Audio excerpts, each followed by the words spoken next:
On ne vit pas juste pour manger, dormir et bouger. Sinon, en quoi serions-nous différents des animaux? Ce qui nous distingue, c'est la raison. Et c'est ce qu'on va voir dans cette vidéo. La base de la religion musulmane est la connaissance. La science est la base de notre religion. Dans cette vidéo, le sujet est la raison. En effet, la raison intervient dans cette acquisition de connaissances. La raison joue un rôle important dans cette acquisition. En islam, la religion repose sur la science, c'est-à-dire sur la recherche du savoir. L'objectif des sciences est d'acquérir des connaissances. Il existe de nombreuses sciences, la science religieuse, la science physique, la biologie, et bien d'autres encore. Malgré leur diversité, elles ont toutes le même objectif, la connaissance. Et la religion musulmane, sa base est la science, c'est-à-dire la connaissance. Et pour atteindre ce savoir, la raison est un outil essentiel. Alors comment la raison peut-elle intervenir pour avoir des connaissances? La religion musulmane incite fortement à utiliser la raison. Il y a beaucoup de versets dans le Coran qui mentionnent la considération que Dieu a accordée pour l'utilisation de la raison. Parmi les versets, Dieu dit dans le Coran, ce qui signifie, et en vous-même, ne voyez-vous pas? C'est-à-dire que Dieu nous ordonne, nous appelle à méditer sur notre propre constitution, comment on est fait. Donc ici, c'est un appel à utiliser la raison. Et il y a aussi d'autres versets. Il faut comprendre ce qu'est la raison. La raison est une force qui se trouve au niveau du cœur. Avec quoi on sait? Avec nos cœurs. Et la raison se situe à quel niveau? C'est une caractéristique du cœur. Souvent on dit, utilise ta raison, et on mentionne le cerveau. Non, la raison a lieu dans le cœur. Mais le cerveau, cette matière qui est dans le crâne, intervient pour la raison de sorte que si cette substance qui est dans le crâne, si elle est faiblie, il y a une conséquence sur la raison. Mais la raison est dans le cœur. Et la croyance a lieu dans le cœur, et non pas dans le cerveau. Mais le cerveau intervient. La raison est quelque chose qui permet de faire ce qu'on appelle des raisonnements, c'est-à-dire des déductions, de partir d'une connaissance pour en déduire une autre connaissance. C'est cela la fonction de la raison. La raison est une source de connaissances, elle sert à acquérir des savoirs. Mais elle a aussi une autre fonction. Ainsi, la raison remplit deux rôles. Ainsi, il y avait un grand savant de la communauté qui s'appelle Anasafi. Anasafi est un savant du 5e siècle de l'Hégire. Il a dit, les causes de connaissance sont au nombre de 3. Il y a l'essence sain, la nouvelle véridique, et la raison. Quand on dit la raison, c'est-à-dire la raison saine, c'est-à-dire quelqu'un qui n'est pas fou. Donc il a dit que pour avoir la connaissance, il y a 3 moyens. Soit vous utilisez vos sens. Par exemple, vous voyez, ici, on parle d'une personne dont la vue est saine, sans trouble. Ce que je vois devant moi, ce mur, par exemple, me donne une connaissance certaine. Je sais qu'il y a un mur, car je le vois clairement. De même, s'il y a un bruit, je peux affirmer qu'un son s'est produit parce que je l'ai entendu. J'ai utilisé mon ouïe, un sens également sain, et je n'ai aucun doute. De la même manière, il existe ce qu'on appelle la nouvelle véridique. C'est, par exemple, lorsqu'une personne se trouve en présence d'un prophète envoyé par Dieu. Ce que ce prophète lui annonce devient pour elle une certitude, une connaissance sûre. Si le prophète était devant nous et qu'il nous annonçait quelque chose, nous dirions, c'est ainsi. Par exemple, lorsqu'il affirme qu'il y aura un jour du jugement, alors nous savons qu'il y aura un jour du jugement. S'il dit que le paradis existe, nous croyons à l'existence du paradis, même si nous ne l'avons pas vu de nos yeux. Un autre exemple, aujourd'hui, le prophète n'est plus parmi nous. Cependant, à son époque, de nombreux compagnons étaient présents autour de lui. Un très grand nombre l'ont entendu, et ce grand nombre a transmis ce qu'ils ont entendu à beaucoup d'autres, jusqu'à ce que cela nous parvienne. Ainsi, cette connaissance, cette information transmise de cette manière, ne suscite aucun doute pour nous. Pourquoi? Parce qu'à chaque étape, un très grand nombre de personnes étaient impliquées. Des fois, il y a beaucoup de choses, des événements auxquels nous croyons mais que nous n'avons pas vus. Par exemple, l'existence qu'il y a eu un homme qui s'appelle Napoléon. Pourtant, est-ce que quelqu'un a un doute dans ce pays qu'il y a un homme qui s'appelle Napoléon? Non, parce que le nombre de personnes qui l'ont vu était très grand, de sorte qu'il est impossible qu'ils soient tous mis d'accord pour mentir. Et eux, ils ont transmis à un grand nombre de personnes, jusqu'à ce que la nouvelle nous soit parvenue. Donc même si nous ne l'avons pas vu, nous n'avons quand même pas de doute que Napoléon a existé. De même, la Première Guerre mondiale, on ne l'a pas vue, pourtant on croit à la Première Guerre mondiale parce que la nouvelle qui nous est parvenue est par beaucoup de gens. Il y a beaucoup qui ont vu cela et qui ont transmis à beaucoup de gens jusqu'à ce que cela nous arrive. C'est pour cela que nous n'avons pas de doute. Certaines nouvelles qui viennent du prophète, nous sont venues par cette voie-là. C'est ce qu'on appelle la nouvelle notoire, c'est-à-dire beaucoup ont entendu le prophète et ont transmis à beaucoup jusqu'à nos jours. Donc ceci est pour la nouvelle véridique. Ensuite, il a mentionné la raison. Sachez que dans la religion musulmane, il y a 2 sortes de connaissances. Il y a ce qu'on appelle les connaissances dans la religion. Il y a celles que l'on ne peut obtenir que par transmission. Et il y a celles que l'on peut obtenir ou acquérir par la raison. Comment a-t-on su qu'il y a un jour du jugement? C'est parce que le prophète l'a transmis. Est-ce que c'est nous-mêmes qui avons utilisé notre raison pour savoir qu'il y a un jour du jugement? Non, si le prophète ne nous avait pas annoncé cela, nous n'aurions pas su qu'il y a un jour de jugement. Il faut qu'il y ait quelqu'un qui te transmette. Comment avons-nous su qu'il y a 5 prières obligatoires? C'est parce qu'il y a des gens qui nous ont transmis qu'il y a 5 prières obligatoires. Si tu réfléchis tout seul, tu n'arriveras pas. Ce n'est pas par ce moyen, là que tu arrives à cette connaissance. Et d'ailleurs, il y a la connaissance de ce qu'on appelle le bien et le mal. La connaissance du bien et du mal, c'est par transmission. C'est ce que la religion décrète comme étant bien ou mal. Ce n'est pas la raison. Adam, le premier des humains, était marié. Son épouse s'appelle Ève, et Adam est un prophète. Et son épouse a mis au monde, d'après ce qui est rapporté, plusieurs fois des jumeaux. Adam avait une loi que Dieu lui a révélée, qui lui permettait de marier ses fils avec ses filles, mais pas sa jumelle. Il ne pouvait pas marier le frère et la sœur jumelle. C'est pour cela que les humains se multiplient depuis Adam. Après la mort de Adam, Dieu a révélé à son fils Seth, qui était prophète, que cette loi était abrogée. Au temps de Adam, le fait de se marier avec sa sœur, on dit que c'est bien.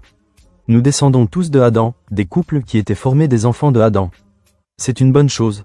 Mais maintenant, si un frère veut se marier avec sa sœur, on dit que c'est une mauvaise chose. Donc le bien et le mal, ce n'est pas la raison qui décrète que c'est bien ou mal, c'est ce que Dieu nous décrète comme étant bien ou mal. Pour cela, la connaissance du bien et du mal, ce n'est pas en réfléchissant tout seul. C'est en apprenant la science de la religion. C'est pour cela que celui qui dit « Moi, j'utilise ma raison », ce n'est pas la raison qui est une référence pour savoir le bien et le mal, mais c'est en apprenant. Cela veut dire que celui qui n'a pas appris la science de la religion, même si c'est quelqu'un qui a une raison forte, qui est très intelligent, mais ce n'est pas avec sa raison qu'il peut savoir le bien et le mal. Et le deuxième type de connaissances, ce sont celles que l'on peut obtenir par la raison. Par exemple, le fait que Dieu existe. Bien sûr, il y a un verset du Coran qui nous le fait savoir. Ce qui signifie, y aurait-il un doute au sujet de Dieu, c'est-à-dire y aurait-il un doute au sujet de son existence? Bien entendu, il n'y a pas de doute. Parce que toute chose qui est autour de nous, il n'y a pas une chose qui ne soit pas une preuve que Dieu existe. Les musulmans qui témoignent de cela au sens propre du terme. Ils témoignent, ils disent « Je témoigne qu'il n'est de Dieu que Dieu ». Ils le reconnaissent, les anges aussi le reconnaissent. En effet, tous les anges sont musulmans. Et les djinns musulmans aussi le reconnaissent. Mais par exemple, les objets inanimés, la table n'a pas une langue pour témoigner. Mais son état, c'est comme si son état témoigne. Celui qui médite correctement, c'est comme si la table disait « Mon état témoigne qu'il y a un créateur ». Le grain de sable témoigne que Dieu existe et que ce monde a un créateur. C'est pour cela qu'on peut y arriver avec la raison. Si quelqu'un médite et utilise sa raison correctement, il arrive à la conclusion que ce monde a un créateur. Avec la raison, on peut y arriver. Si par exemple, pour savoir que le créateur du monde est tout-puissant, il y a des versets du Coran et des paroles prophétiques qu'il mentionne. Mais même si la personne n'avait pas vu un verset ou une parole prophétique, avec sa raison, elle peut arriver au fait que Dieu est tout-puissant parce que s'il utilise correctement sa raison, il se dit, ce monde, le créateur qui l'a fait exister, forcément il est tout-puissant. S'il n'était pas tout-puissant, ce serait une imperfection. Il aurait pour attribution l'incapacité. Et celui qui a pour attribut l'incapacité ne crée rien du tout. Donc Dieu est le créateur du monde. Il est impossible à son sujet qu'il soit sujet à l'imperfection. Même si quelqu'un n'a pas appris le Coran, avec sa raison, il peut arriver à cela. Par exemple, le fait que Dieu n'a pas de ressemblance avec ses créatures. Dieu n'a pas de ressemblance ni avec la table, ni avec l'air parce que c'est lui qui les a créés. Le créateur de l'air n'a aucune ressemblance avec l'air. Le créateur du soleil n'a pas de ressemblance avec le soleil. Le créateur des choses n'a pas de ressemblance avec la chose qu'il a créée parce que si le créateur avait une ressemblance avec sa créature, il lui serait possible ce qui est possible pour la créature, comme le changement, comme le fait d'avoir une fin. Tout ce qui est autre que Dieu a un début. Je n'existais pas avant, le monde n'existait pas. Celui qui considère que Dieu a une ressemblance avec une chose qu'il a créée, c'est comme s'il disait que Dieu a un début. Or Dieu, son existence n'a pas de début. En effet, si son existence avait un début, il aurait besoin lui-même de qu'il fasse exister. Si quelqu'un a dit « Quelle est la preuve que tu as un créateur qui t'a créé ?» Tu lui réponds « Le fait que je n'existais pas avant et que maintenant, j'existe. » Et ce n'est pas nos parents qui nous ont fait exister. Même le fœtus, même l'embryon, ce n'est pas eux non plus. Tes parents ont été une cause pour que tu sois dans ce monde. Mais ce ne sont pas les créateurs. Celui qui crée sait tout au sujet de la chose qu'il crée.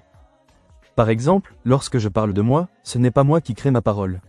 Je ne sais même pas comment faire fonctionner les cordes vocales. Nous nous retrouvons en train de parler mais nous ne savons pas comment cela marche. Si je ne sais pas comment cela marche, comment serais-je le créateur de cette chose? Le créateur est Dieu, ce sont des preuves rationnelles. Dieu nous a donné ce bienfait, qui est cette raison. Concernant les animaux, ils ont un instinct mais n'ont pas une raison. Nous avons une raison et Dieu nous incite à l'utiliser. Bien entendu, les preuves que Dieu n'a pas de ressemblance avec les choses qu'il a fait exister sont aussi dans le livre honoré. Dieu dit dans le Coran, ce qui signifie, rien n'est tel que lui. Donc le verset le mentionne. Mais si quelqu'un n'avait pas eu connaissance de ce verset, est-ce qu'il pouvait arriver à cette connaissance avec sa raison? Oui, s'il réfléchit correctement. Je ne suis pas en train de dire, n'apprenez pas mais allez seulement réfléchir au sujet de Dieu, non. On dit qu'il faut apprendre parce que la science est par transmission. Les compagnons du prophète apprenaient auprès du prophète. Mais sachez qu'il y a des connaissances auxquelles on peut arriver, même si nous n'avons pas eu de transmission. Donc la raison permet d'arriver à certaines connaissances, par exemple le fait que Dieu soit tout-puissant. Même si la personne n'a pas lu dans le Coran que Dieu est tout-puissant, elle ne peut pas dire « Oui, mais moi j'étais ignorante ». On répond « Non, ce sont des connaissances sur lesquelles tu n'es pas excusé. Si tu avais utilisé ta raison, tu serais arrivé à cela. Dieu existe, la raison témoigne de son existence. Mais quand on dit la raison, cela ne signifie pas l'imagination. Celui qui regarde ce monde correctement, s'il utilise correctement sa raison, il en déduit que ce monde a un créateur. Maintenant, le créateur des mondes a dit qu'il n'a aucune ressemblance avec les choses de ce monde. C'est pour cela que les savants ont dit, quoi que tu imagines en ton esprit, Dieu en est différent. Parce que ce que tu imagines dans ton esprit a une taille, une couleur, une forme. Mais Dieu, c'est lui le créateur des couleurs, c'est lui le créateur des formes. Il n'est pas qualifié par le fait d'avoir une taille petite ou grande. Dieu est le créateur des corps. Donc Dieu existe et n'a pas de ressemblance avec les choses qu'il fait exister. Quoi que tu imagines, Dieu est différent de ce que tu as imaginé. Dieu existe sans endroit, car c'est lui le créateur de tous les endroits. Par exemple, là nous sommes dans un endroit, le soleil est dans un endroit, la lune est dans un endroit, c'est-à-dire l'espace que ce corps occupe aujourd'hui. Dieu est celui qui a créé toutes ces choses-là. Avant elles n'existaient pas, seul Dieu existe sans avoir de début à son existence. Quant à toutes ces choses-là qui existent maintenant, Dieu les a créées. Il n'en a pas besoin. Quant au fait que les musulmans disent Allahu Akbar, que certains traduisent par « Dieu est grand », en fait cela ne signifie pas que Dieu est grand par la taille. Même en français, parfois les gens disent « un grand homme », cela ne veut pas dire qu'il est grand par la taille.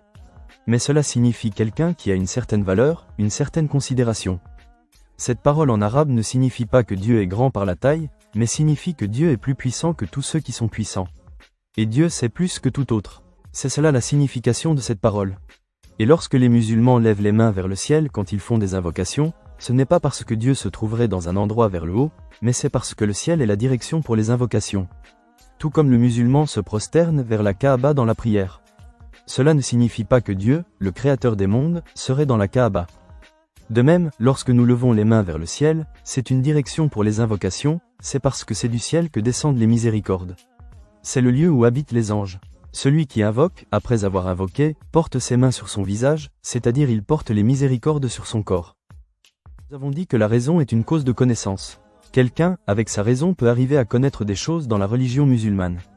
Et cela ne signifie pas que vous restez chez vous et vous réfléchissez pour connaître ces choses-là. Cette deuxième fonction, nous avons dit que c'est un témoin pour la religion. Cela veut dire que c'est un témoin en faveur de la religion. Cela signifie qu'il n'y a pas dans la religion quelque chose qui contredit la raison saine. La raison est un témoin pour la religion mais ce n'est pas la référence première. On ne connaît pas le bien et le mal en utilisant la raison. Mais il n'y a pas quelque chose dans la raison, c'est-à-dire quand il y a quelque chose de bien dans la religion, elle ne sera jamais contraire à la raison.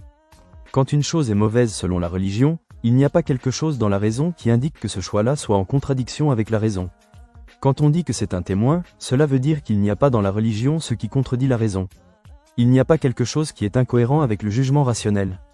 Avec la raison, il y a certains jugements dans la religion dont nous ne disposons pas de la sagesse, parce que dans tout ce que Dieu ordonne et interdit, il y a une sagesse. Si Dieu interdit une chose, c'est qu'il y a une sagesse derrière cette interdiction. Et lorsque Dieu autorise une chose, là encore, il y a une sagesse. Parfois, Dieu ne nous a pas révélé cette sagesse. Par exemple, si quelqu'un nous demande « Pourquoi, vous les musulmans, jeûnez-vous durant le mois de Ramadan ?» On peut citer certaines sagesses. Cela enseigne la patience, la compassion envers les pauvres. Mais pourquoi fait-on une inclinaison et 2 prosternations dans une unité de prière? Pourquoi le jeûne dure-t-il exactement 1 mois, ou pourquoi faire 7 tours autour de la Kaaba? Pour certaines choses, la sagesse nous est connue. Pour d'autres, elle ne l'est pas. Mais ce dont nous sommes certains, c'est qu'il y a une sagesse dans tout ce que Dieu prescrit. Donc quand vous savez qu'une chose est permise ou interdite, ce qui est sûr, c'est qu'il n'y a pas une contradiction avec la raison. Mais cela ne veut pas dire que vous connaissez la sagesse. Si quelque chose, Dieu l'a décrété dans la religion, c'est qu'il y a une sagesse de la part de Dieu. Dieu fait ce qu'il veut de nous, il enverra certains au paradis, il enverra certains en enfer. Nous devons savoir ce que Dieu nous ordonne de faire. Et si on est sûr qu'une chose est de la part de Dieu, alors on y croit, que l'on sache ou que l'on ne sache pas la sagesse.